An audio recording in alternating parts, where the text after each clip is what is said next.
इस वक्त एक बड़ी खबर आपको देते भोपाल से, जहां शिवराज सरकार ने रेत नीति में बदलाव को हरी झंडी दे दी है। अब 3 साल के लिए दिया जाएगा रेत का ठेका। सरकार ने परिवहन भंडारण व्यापार नियम 2019 में बदलाव किए हैं। रेत खदान से 8 किलोमीटर दूर तक भंडारण कर सकेंगे ठेकेदार। सरकारी निर्माण के लिए 30 दिन की ट्रांसपोर्टेशन की अनुमति दी जा सकेगी। तो ये इस वक्त की बड़ी खबर हम आपको बता रहे हैं। बता दें, भोपाल से बड़ी खबर है, जहां शिवराज सरकार ने रेत नीति में बदलाव को हरी झंडी दे दी है। 3 साल के लिए दिया जाएगा रेत का ठेका और सरकार ने परिवहन भंडारण व्यापार नियम 2019 में बदलाव किए हैं।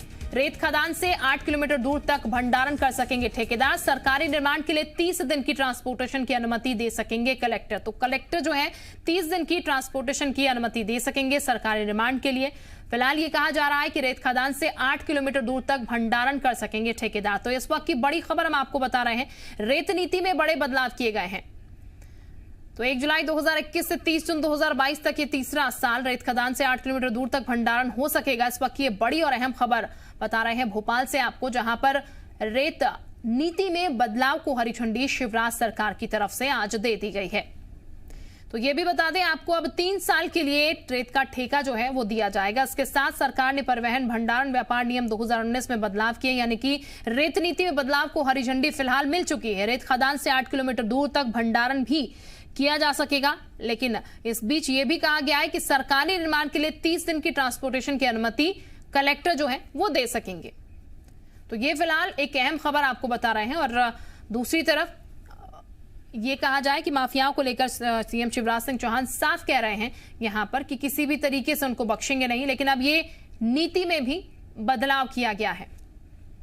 और इस वक्त हमारे साथ हमारे एसोसिएट एडिटर हरीश दिवेकर जी जुड़ चुके हैं। हरीश दिवेकर जी, रेत नीति में अब बदलाव को हरी झंडी यहां पर मिल चुकी है, कई और बदलाव किए गए हैं। क्या कुछ बदलाव होंगे, कितना बदलाव इससे आता हुआ नजर आएगा? शिल्पा, देखिए, जब रेत नीति अगस्त 2019 में तत्कालीन कमलनाथ सरकार लेके आई थी और भाजपा सरकार आने के बाद से इस नीति को लेकर मंथन चल रहा था। यहाँ तक कि चुनाव माफ़ कीजिएगा, हाईकोर्ट में याचिका भी लगी थी और रेत नीति पर ये कहा जा रहा था कि अवैध खनन को बढ़ावा मिल रहा है या रेत माफिया के आड़ में चांदी काट रहे हैं। उसको देखते हुए कई बार मंथन हुआ और अभी संशोधन किया, नोटिफिकेशन जारी किया माइनिंग विभाग ने। उसमें ये किया है कि पहले 5 किलोमीटर के दायरे तक अवैध जो खनन वाले थे उसका फायदा उठा रहे थे, बढ़ा के 8 किलोमीटर कर दिया, जिससे कि अब भंडारण होगा, सामने रहेगा सरकार के और मॉनिटरिंग हो पाएगी। रेत का भंडारण निकालने और भंडारण कर सकेंगे। उसके बाद जब पानी बरसात या सीजन बंद होता है तब सप्लाई हो सकेगा।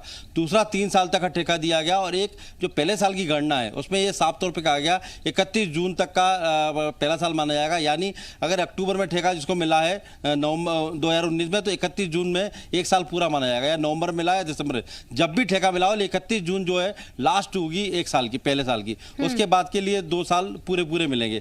तो इस तरह की गणना की गई। साथ में जो व्यावसायिक कामों के लिए रेत जाएगी उसको 8 किलोमीटर दायरे में आप भंडारण कर सकेंगे। इसके साथ साथ जो नगर निगम या सरकारी भवनों के निर्माण या पंचायत भवन निर्माण होते हैं, इसको लेकर विवाद होता है। रेत ठेकेदार जो है रेत लेके जाने नहीं देता, रॉयल्टी काटता। तो ऐसे में कलेक्टर को अधिकार होगा कि सरकार की शर्तों के तहत वो अनुमति दे सकेंगे और सरकारी निर्माण कार्य के लिए रॉयल्टी नहीं लगेगी और उसके आपसे रेत का परिवहन हो सकेगा। शिल्पा, ठीक, बहुत बहुत शुक्रिया आपका हरीश तमाम जानकारी देने के लिए।